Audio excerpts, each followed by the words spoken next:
All right, let's talk about maintaining a box call. It's a great tool, especially for the guy that likes to run and gun, or if you just want to sit down. Very versatile. It's a very effective call. It's something I like to use on a regular basis. Whether I'm maintaining friction calls like these guys, or if I'm maintaining a box call, I always keep a small container in my vest. What I keep in there, a little bit of sandpaper, and like a 60 grit or 80 or even a 120 grit is enough. I keep a Brillo pad, and I also keep a little bit of chalk. It's something that fits in this small container. It's easy to find.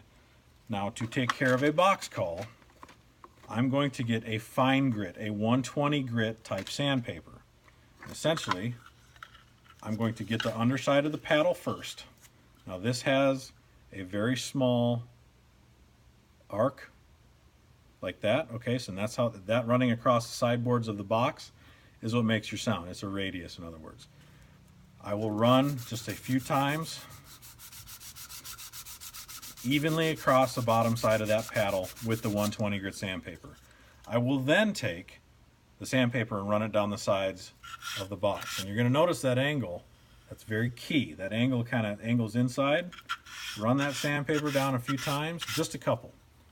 Same on the other side if it's a double-sided box call. That's it, not much. I'm going to then take my chalk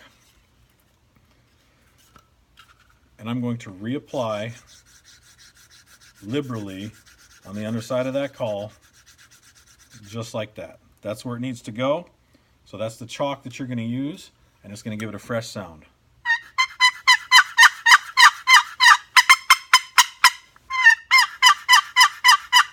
Anyways, you could substitute the sandpaper for a Brillo pad.